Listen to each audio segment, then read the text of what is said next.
गिरधर जी राजव्यास बन के नागौर चले गए।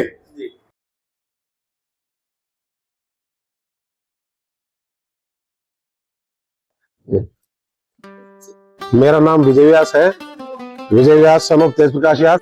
मैं व्यासों की पोल का निवासी हूँ।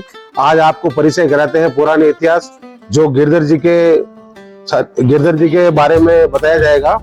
गिरधर जी व्यास जो थे वो अरिछत्रपुर जो नागौर राज था उसमें अमर सिंह जी के सेनापति थे, राज दरबार के बड़े सेनापति थे। तो आइए आपको आज परिचय कराते हैं गिरधर जी के निवास स्थल जो था व्यासों की पोल। तो ये अंदर जाने का गेट है, मुख्य द्वार है जो व्यासों की पोल के नाम से है। आइए आपको दिखाते हैं। इसके अंदर सभी गिरधर जी के वंशज जो हैं वो निवास करते हैं और मैं भी गिरधर जी के वंशज में से हूँ। और सामने का जो है ये अपने शंकरलाल जी व्यास और उनके पुत्रों का मकान है, राजकुमार जी व्यास और राम कुमार जी व्यास, शिव कुमार जी व्यास, इंद्रेश कुमार जी व्यास। ये भगवान दास जी व्यास का मकान है और ये तेज प्रकाश जी व्यास। ये सारे हाँ, गिरधर वंशज है सारे उस हिसाब से। और सब गिरधर जी के वंशज यहाँ निवास करते हैं। व्यासों की पोल के नाम से ही ये जाना जाता है। आइए बताते हैं।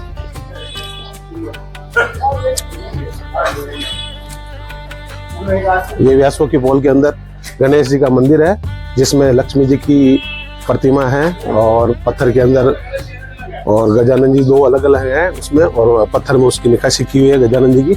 और ये गणेश मंदिर है व्यासों की पोल का। तो माता जी का स्थान जो है बता दें वो आगे। ये सामने जब क्या है, ये गिरधर जी का निवास स्थान रहा है, इसमें ही गिरधर जी निवास करते थे और ये उनका घर था। और आइए अब उनके माता जी जहाँ रहते थे उनका निवास स्थान बताते हैं।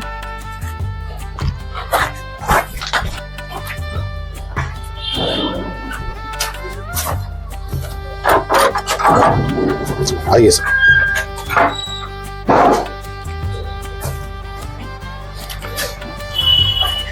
ये गिरधर जी के माता जी का निवास स्थान था और यहाँ पे उनकी माता जी को आज भी वंशजों के द्वारा पूजा की जाती है और उनका सानिध्य लिया जाता है सेवा रूप में। और आज भी कोई नवविवाहित दंपति आती है तो यहाँ पे उनके धोख लगती है और नारियल वगैरह उनको चढ़ाया जाता है और जात लगाई जाती है। नाम अगर मास्ती माता नाम से था, ये मास्ती माता का निवास स्थान माना जाता है जो गिरधर जी की माता जी थे। और आज हाँ, और आज के समय में ये गिरधर जी के वंशज है जो यहाँ पे अपना निवास रखते हैं और ये अपने गायों का उन्होंने बनाया हुआ है। हाँ, बड़े के लिए यूज है। हाँ, गायों को यहाँ पे रखा जाता है, गाय उस हिसाब से। ये आगे की तरफ है? हाँ, ये इसका ही है। वो आगे मेन रोड आ गई। अच्छा। और ये पीछे भी खुलता है और आगे अंदर इसका निवास स्थान का जो मुख्य द्वार है वो व्यासों की पोल के अंदर है। और ये आगे मेन रोड की तरफ माई दरवाजा और लोडो जो की तरफ जाती है रोड, उस पे भी इसका निकास निकलता है। ऐसे भी रखा है ये पुराने हिसाब से रखा हुआ है इसको, क्योंकि निवास जो मतलब रहने का जो है सिस्टम वो सारे मकानों में अपने अपने स्तर का है और ज्यादा कुछ वो वाला है नहीं रहने के लिए। अगर आगे कोई कहते हैं ना, तो आप कह रहे हैं कि गिरधर जी की माता जी यही रहते यही रहते थे। और गिरधर जी का वो सामने वाला कार्यालय है क्या है? वो निवास स्थान था। कार्यालय जो है जो अभी अपन रह रहे हैं ना उसमें तेज प्रकाश व्यास का जो मकान है उसको कार्यालय माना जाता था। वहाँ उनकी सभाएं लगती थी। अच्छा। गिरधर जी की सभाएं लगती थी और सारे जो उनके थे सैनिक वगैरह जो भी वो वहीं पे राय मशवरा वहीं पे चलता था सारा। कुल मिला के ये पोल ही पूरा गिरधर जी का? हाँ, पूरा उनका ही निवास स्थान था। और अभी जो यहाँ पे रहते वो सारे गिरधर जी की वंशज है। व्यासों की पोल के नाम से जाना जाता है और जो यहाँ पे सारे निवास करते हैं वो गिरधर जी की वंशज है।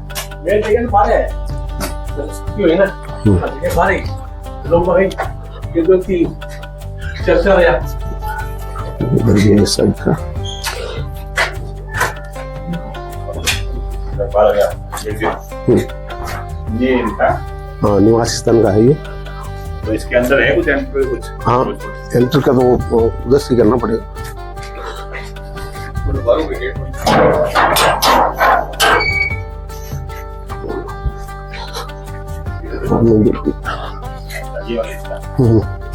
ये सब उन पूरा छोटी छोटी मीनारों घर वालों का बहुत बड़ा सा हिस्सा है। हाँ वो पूरा था उस हिसाब से, क्योंकि पहले गढ़ के हिसाब से रहते थे सारे, तो वो सारा इंक्लूड रहता था, कहाँ पे रहना है, कहाँ माता जी रहेंगी, कहाँ वो रहेंगे, तो उस हिसाब से। अब धीरे धीरे ये खंडर की अवस्था में है, हालांकि इसको नव निर्माण का चल रहा है, तो सभी के द्वारा। तो ये गेट और चौखट वो उस टाइम की है? हाँ ये उस टाइम की है। अभी भी ठीक लग रही है। हाँ ये भी ठीक है, कोरनी वगैरह भी अच्छी है उसमें। वो जो गजानंद जी वगैरह की कोरनी निकली हुई है वो इसमें से निकली हुई है। अच्छा, जो ये यहाँ पे जो ये जगह छोड़ी हुई है, हाँ वो यहाँ से मतलब जैसे ये यहाँ पे था ना, हाँ। तो यहाँ के हिस्से में से एक पत्थर था जिसमें गजानंद जी थे, जैसे वो वहाँ पे है, वो निकला हुआ उसमें से गजानंद जी। और इस साइड में हाँ वो वहाँ पे रूम बने हुए थे, हाँ। उस पे ऊपर की चौखट पे ये गजानंद जी की ये चिल्ले बनी हुई थी अंदर की तरफ। अंदर की तरफ। अंदर जा नहीं सकते, खर्चे लग जाएंगे। अंदर जाने का इधर है नहीं है, थोड़ा ये वो रखा है उस हिसाब से। जैसा कि पूर्वजों से सुना हुआ है, वो सामने जो है वो उनका निवास स्थान हुआ करता था, और यहाँ उनका सभागार हुआ करता था, वो जो जहाँ पे वो अपनी राज परिवार संबंधी सभाएं लेते थे, और सारे उनके जो नीचे के जो कार्यकर्ता थे वो यहाँ पे इकट्ठा होकर उनसे राय लेकर और आगे की प्रक्रिया पूरी करते थे। हाँ तो ये आगे का हिस्सा है जो इन्होंने अभी है, जो यहाँ पे उनके वंशज तेज प्रकाश व्यास और उनके पुत्रों का निवास है, और उनको रहने के हिसाब से उन्होंने आगे से तो पूरा नया बनाया है, पीछे का अभी भी उनको जो पुराने सभागार के हिसाब से आज भी वो हाँ वैसा का वैसा बना हुआ। आइए खोलने वाले लो।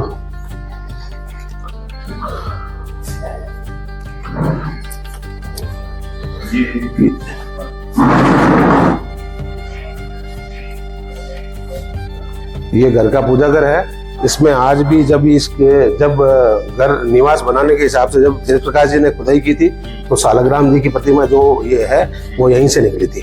तो आज भी इसको पूजा के हिसाब से सालग्राम जी की पूजा ही करते हैं। पापा जी यही करते थे, पीछे हम भी यही करते हैं। चलो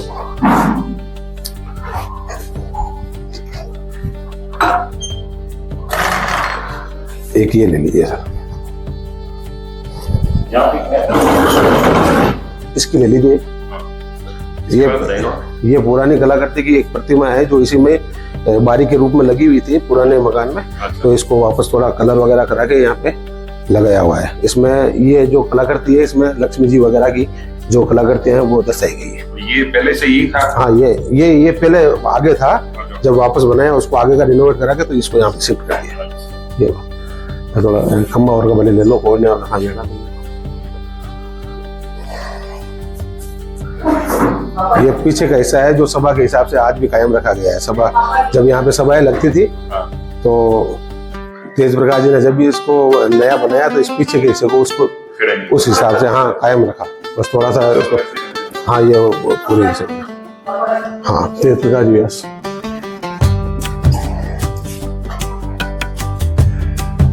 हाँ ये घर का परिंदा है जहाँ पे अपने को सेवा था उसको माना जाता है।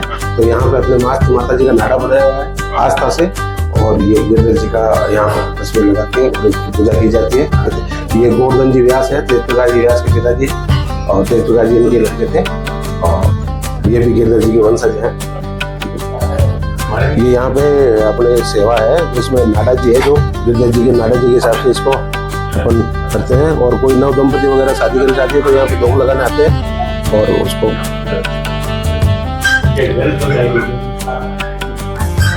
गिरधर जी राजव्यास बन के नागौर चले गए, और नागौर में जब उन्होंने राजकाज संभाल लिया तो उस वक्त उनको लगा कि वहां के लोग जो हैं, वहां लोग छगानी पुष्कर खाप के कुछ छगानी लोग रहते थे।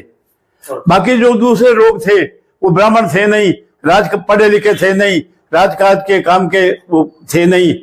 तो उन्होंने सोचा कि लड़ाई झगड़े सिपाही के तौर पे तो ये काम कर सकते हैं, सैनिक के तौर पे तो काम कर सकते हैं, लेकिन राज का मसला का जो काम है, राजनीति का काम है, रियासत का काम नहीं कर सकते।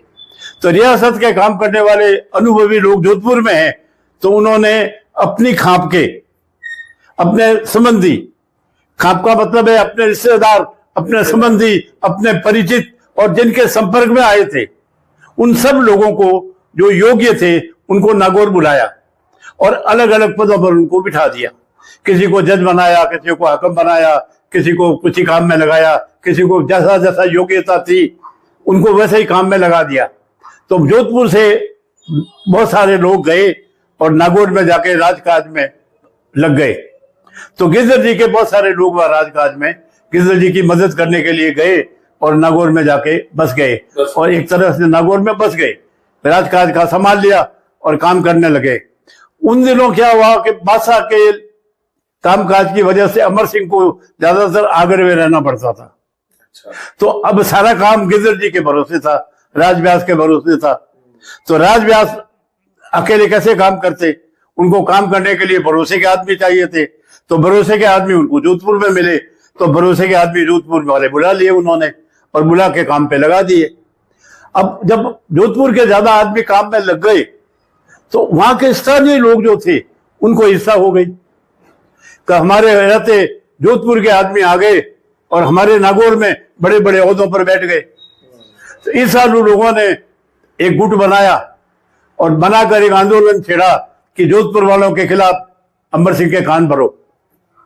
और उन्होंने जब भी अमर सिंह जी आगरा से आते थे नागौर तो वो लोग जाते, चाटुकारी करते और कहते गिरधर जी ने ये कर दिया, गिरधर जी ने वो कर दिया, उनके आदमियों ने ये कर दिया, उनके आदमियों ने वो कर दिया, और झूठी सच्ची खबरें लगा के अमर सिंह के कान भरते थे। अमर सिंह कानों का कच्चा था। राजा महाराजा कानों के कच्चे होते हैं, नौकरा चाकरों पर भरोसा करते हैं, प्रत्येक सुनी सुनाई बात पर विश्वास नहीं करते। तो अमर सिंह के मन में ये आ गई कि ये गिरधर धीरे धीरे अपना दबदबा बढ़ा रहा है और ऐसा ना हो कभी कि मेरे बाद मेरे कुंवर वगैरह राजगद्दी बैठे उसके पहले गिरधर अपने लोगों को न बिठा दे। ये उनके मन में डाल दिया कि आप तो बाहर रहते हैं, आपको नहीं पता होता है कमर साहब या गिरधर जी या क्या क्या गुड़ खिला रहे हैं, और ऐसा करके अमर सिंह के कान भरे। अमर सिंह गिरधर जी से नाराज हो गया। तो उसने जब देखा कि बहुत शिकायतें हो गई है, उसने कहा ठीक है गिरधर जी को कैद कर दो और हटा दो पद से, और इनको गांव जागीरें वगैरह जो दी गई थी वो सब वापस ले लो। तो एकदम फरमान जारी हो गया और गिरधर जी की जागीरें जब्त हो गई, जो गांव वगैरह दिए गए थे सब जब्त कर लिए और गिरधर जी को जेल में डाल दिया। गिरधर जी स्वामी भक्त थे। जब उनको जेल की सजा हो गई और अमर सिंह के बादशाह का राजा का हुक्म है जेल में जाओ, वो जेल में चले गए। उन्होंने कोई विरोध नहीं किया, कुछ भी नहीं कहा, न उनको मौका दिया गया, न उन्होंने चला के अपनी तरफ से कुछ कहा। लेकिन वो जब जेल में गए और चुपचाप बैठे रहे तो जो ईर्ष्यालु लोग थे उनको तो लड्डू फूट गए, वो तो बड़े खुश हुए। लेकिन सच्चे जो लोग थे उनको ये लगा कि हमारी वजह से गिरधर जी को परेशानी हुई है। तो उन्होंने जाके कहा कि बादशाह तो हमारी सुनेगा नहीं, राजा महाराजा अमर सिंह तो उधर स्वभाव का आदमी है, हमारी बात सुनेगा नहीं, क्योंकि हम वो आदमी है जिनकी वजह से शिकायत हुई है। तो उन्होंने जाके गिरधर जी की माता जी को जाके कहा आपके कहने में अमर सिंह जी, आप अमर सिंह जी को समझाइए कि गिरधर जी का कोई दोष नहीं है, हम राजकाज काम कर रहे हैं, बाहर से जोधपुर से आए जरूर है, लेकिन हम विश्वास के साथ स्वामी भक्ति से काम कर रहे हैं, हम कोई चोरी चपाटी नहीं कर रहे हैं, हम अच्छा काम कर रहे हैं, और अगर नहीं चाहे तो हमें भेज देंगे तो हम वापिस चले जाएंगे जोधपुर। तो आखिर में माँ ने सोचा कि मैं अमर सिंह को समझाऊंगी। तो माँ ने जाके अमर सिंह तक कोशिश की समझाने की। अमर सिंह जिद्दी स्वभाव का व्यक्ति था, उसने कोई सुना नहीं, परवाह नहीं की। तो माँ को मावड़ी अजी देवी का इष्ट था। मावड़ी अजी एक कुल देवी मानी जाती है, और यहाँ जोधपुर के बड़ेबाई के मंदिर में, जोधपुर में जो बड़ेबाई का मंदिर है उसमें मावड़ी जी की मूर्ति स्थापित है। और बताया जाता है कि गिरधर जी की माता जी और कुछ उनके वंशजों ने ही उनकी स्थापना माँ की है, उन द्वारा स्थापित है वो। तो मावड़िया जी जो माता जी हैं, कुल देवी हैं, वो उनकी गिरधर जी की माता जी को उनका इष्ट था। तो उन्होंने अपने माता जी की भगत थी, देवी की भगत थी, उन्होंने अपने माता जी को प्रार्थना की, कही मावड़िया जी मेरी माँ, मेरा बेटा जो है ईमानदार है, स्वामी भक्त है, और उसने अच्छा राजकाज संभाला है। अमर सिंह तो बाहर घूमता फिरता रहता है, परवाह है नहीं उसको, राजकाज देखने वाला तो मेरा बेटा है और ईमानदारी से काम कर रहा है, और उसके साथ ये सलूक अमर सिंह ने किया है। अब तो बता ये कोई न्याय की बात है? बेटा बोलता नहीं है, स्वामी भक्त है, स्वामी का भक्त है, चुप रहता है, विरोध नहीं करता है, लेकिन बात तो असली ये है कि उसके साथ जुल्म हो रहा है। तो हे माँ, तू कृपा कर, अमर सिंह को सद्बुद्धि दे और मेरा बेटा जेल से छूट जाए, और मुझे कुछ नहीं चाहिए। वो अगर उसको जरूरत नहीं है, हम जोधपुर लौट जाएंगे, हमारा खानदान वहां है, हम तो फिर वहीं चले जाएंगे, हमें कोई राजकाज के गद की पद की मोह नहीं है। तो माता जी ने आश्वासन दिया कि सब ठीक होगा। गिरधर जी की खात में लिखी है, उसमें ये लिखा हुआ है कि जेल के कारावास के दरवाजे खुल गए, सिपाही नींद में आ गए, बेहोश हो गए या नींद में हो गए, गहरी निद्रा में डूब गए, उनकी हथकड़ियां बेड़ियां थी वो टूट गई और गिरधर जी स्वतंत्र हो गए। सिपाही सब सो गए, दरवाजे खुल गए और गिरधर जी को रास्ता साफ हो गया, गिरधर जी जेल से निकल जाए। लेकिन गिरधर जी के साथी आए और कहने लगा आप मुक्त हो गए, सब बंधन खत्म हो गए, हथकड़ियां खुल गई है, जेल का फाटक खुला है, आप आ जाइए, बाहर निकलिए, स्वतंत्र हो जाइए, हम जोधपुर की तरफ लौट चलेंगे, हमें याद नहीं रहना है, इस अखड़ आदमी के राज में हम रहेंगे नहीं, हम भाग चलेंगे जोधपुर। ये जुर्म बोला आपके साथ। उन्होंने कहा मेरे स्वामी की भक्ति है, जब तक स्वामी ने मुझे बंद किया है, जब तक वो खुद नहीं छोड़ेंगे मैं जेल से बाहर नहीं जाऊंगा।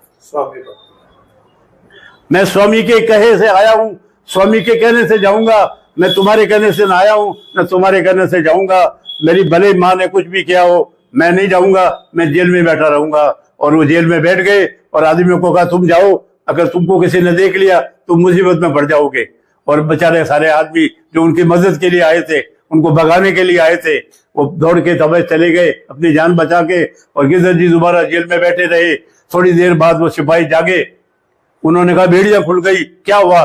दौड़ के आए, अमर सिंह आ गए तो मुसीबत पड़ जाएगी। उन्होंने दोबारा बेड़ियां पहना दी, जेल के फाटक बंद कर दिए और जैसा पहले स्थिति थी वैसी ही बना दी। अब फिर वही स्थिति हो गई, कुछ भी नहीं हुआ, चमत्कार हुआ, लेकिन वो जेल में बैठे रहे, दोबारा हथकड़ी बेड़ियां लग गई, वो जेल में ही बैठे रहे, बाहर नहीं मुक्त हुए। माता जी को पता लगा, माता जी ने कहा हे मावड़िया जी ने उनको कहा कि मैंने तो अवसर दिया, अच्छा कुछ नहीं, एक अवसर और मिलेगा, आश्वासन करो।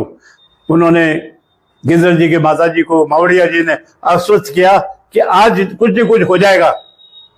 और दूसरे दिन रात को मावड़िया जी ने स्वप्न में अमर सिंह जी को दर्शन दिए और डराया कि तुम्हारा अहित होगा, बहुत कुछ अहित होने वाला है तुम्हारा, अगर तुमने गिरधर को जबरदस्ती बंद रखा। वो ईमानदार स्वामी भक्त आदमी है, कल छूट गया था, बेड़ियां टूट गई थी और वो मुक्त हो गया था, लेकिन उसने कहा कि मेरा स्वामी ने बंद किया है और स्वामी मुक्त करेगा तो जाऊंगा, मैं यही बैठा हूं, मैं नहीं जाऊंगा। वो निकले नहीं जेल से, और तो इतनी बड़ी स्वामी भक्त आदमी को तुम तंग कर रहे हो। तब अमर सिंह को ख्याल आया, अमर सिंह को सद्बुद्धि आई, उसने कहा मावड़िया जी ने मेरे सपने में आके कहा है तो जरूर मेरा कुछ बुरा ना हो। इस डर के मारे वो गिरधर जी के पास गया, क्षमा याचना की, उनको कहा आप मेरे गुरु हैं, मैं बच्चा हूँ, गलती माफ करें, और आपकी जागीर वगैरह सब आपकी पुण्य आपको दी जाती है, आपको जो परगने गांव जो दिए थे वो सब आपके पास रहेंगे, आप राजनिवास के पद पर रहेंगे, आपने जिसको लगाया है वो सब काम करते रहेंगे, ऐसा बस रहेगा। आप मेरे जो कुछ हो गया मुझे माफ करें। और गिरधर जी ने हंसते हुए कहा कुछ नहीं हुआ, और फिर आशीर्वाद देके गिरधर जी राजकाज में फिर दोबारा जुड़ गए, दोबारा फिर उन्होंने राजकाज संभाल लिया, उनके गांव वगैरह जो छिन गए थे वापिस उनको मिल गए। ये एक स्वामी भक्ति की एक मिसाल है। एक राजा का स्वामी भक्त एक ब्राह्मण ही हो सकता है, ऐसी स्वामी भक्ति ब्राह्मणों में है। और ये एक बार नहीं, मारवाड़ के शासकों ने बार बार देखा है कि ब्राह्मणों की जो स्वामी भक्ति है उसका कोई दूसरा मुकाबला नहीं कर सकता है। इसीलिए ब्राह्मणों की भक्ति का रंग जोधपुर के पचरंग के झंडे में भी दिखता है। जोधपुर का पचरंग का झंडा जो किले पे कभी लहराता था, पचरंगा, उसमें एक रंग जोधपुर के लाल फौज कहते थे, जोधपुर के लोगों को लाल फौज मतलब बक्सी के रंग में रंगी हुई।